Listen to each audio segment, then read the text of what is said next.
آج جس شخصیت کی ہم بات کرنے والے ہیں وہ اسلامی تاریخ میں ایک پہیلی کی طرح ہے۔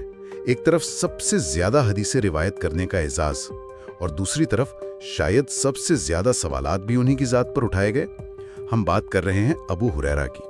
جی، اور ہمارے پاس جو ذرائع ہیں ان کی بنیاد پر ہم کوشش کریں گے کہ تصویر کے دونوں رخ دیکھیں۔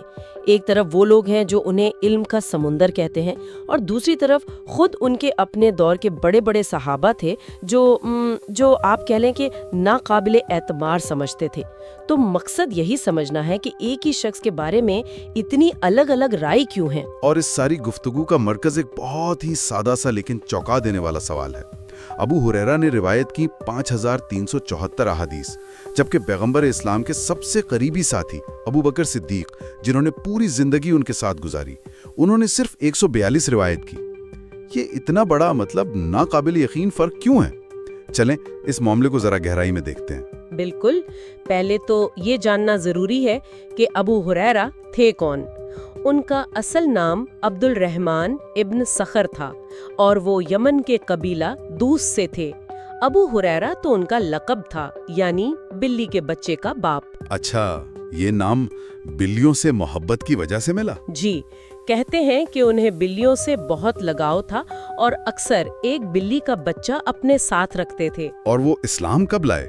کیونکہ میرے خیال میں یہ نقطہ بہت اہم ہے۔ بہت اہم ہے۔ وہ تقریباً 7 ہجری میں مسلمان ہوئے، خیبر کی فتح کے وقت، یعنی کہ پیغمبر اسلام کی وفات سے صرف 3 یا شاید 4 سال پہلے۔ صرف 3 سے 4 سال؟ جی، اور وہ مدینہ آ کر اہل صفہ میں شامل ہو گئے تھے۔ اچھا، یہ وہ غریب صحابہ تھے جو مسجد کے چبوترے پر رہتے تھے؟ جی بالکل، جن کے پاس رہنے کو گھر میں ہی تھا اور وہ اپنا سارا وقت مسجد نبوی میں ہی گزارتے تھے۔ اور ذرائع کے مطابق وہ خود بھی اس بات کو مانتے تھے کہ وہ علم کے ساتھ ساتھ پیٹ بھرنے کے لیے بھی پیغمبر کے ساتھ رہتے تھے۔ بالکل، وہ اس بات کو چھپاتے نہیں تھے۔ انہوں نے خود کہا کہ مہاجرین بازاروں میں اپنی تجارت میں مصروف تھے اور انصار اپنی کھیتی باڑی میں، جبکہ وہ خود بقول ان کے بھوکے پیٹ پیغمبر کے ساتھ رہتے تھے تاکہ کوئی بات سننے سے رہ نہ جائے۔ اور یہ بات اعداد و شمار میں تو بالکل صاف نظر آتی ہے۔ جب ہم دوسرے بڑے صحابہ سے موازنہ کرتے ہیں تو انسان حیران رہ جاتا ہے۔ جیسا ہم نے کہا، ابو ہریرہ 5374 احادیث، جی، ان کے مقابلے میں پہلے خلیفہ ابو بکر صرف 142، دوسرے خلیفہ عمر ابن خطاب 537، چوتھے خلیفہ علی ابن ابی طالب 586۔ مطلب ان تینوں عظیم شخصیات کی روایات کو اگر ملا بھی لیا جائے تب بھی تعداد ابو ہریرہ کی روایات کے 1/4 سے بھی کم بنتی ہے۔ یہ کیسے ممکن ہے؟ یہی وہ بنیادی سوال ہے، اور اس کا جواب دینے کے لیے ان کے حامیوں نے، یعنی جو سنی روایت ہے، اس نے کئی دلائل دیے گئے ہیں۔ پہلی دلیل تو وہی ہے جس کا ذکر ابو ہریرہ نے خود کیا، یعنی مکمل وابستگی، ٹوٹل ڈیڈیکیشن۔ جی، کہ دوسرے صحابہ دنیاوی معاملات میں مصروف تھے، لیکن ابو ہریرہ نے اپنا سب کچھ چھوڑ کر خود کو صرف علم حدیث کے لیے وقف کر دیا تھا۔ وہ ہر وقت پیغمبر کے ساتھ رہتے تھے، اس لیے انہوں نے وہ باتیں بھی سنی جو دوسروں نے نہیں سنی۔ ٹھیک ہے، یہ ایک منطقی دلیل لگتی ہے، لیکن پھر سوال اٹھتا ہے کہ کیا ابو بکر جیسے صحابی جو بچپن سے پیغمبر کے دوست تھے، ہر غزوے میں ہر اہم موقع پر ساتھ رہے، کیا وہ صرف جز وقتی شاگرد تھے؟ کیا 3 سال کی صحبت 20 سال سے زیادہ کی رفاقت پر بھاری پڑ سکتی ہے؟ بہت اچھا سوال ہے، اور اسی لیے دوسری دلیل پیش کی جاتی ہے جو ان کے غیر معمولی حافظے کے بارے میں ہے۔ ایک بہت مشہور روایت ہے کہ ایک بار ابو ہریرہ نے پیغمبر سے شکایت کی کہ وہ باتیں سنتے ہیں مگر بھول جاتے ہیں۔ اچھا۔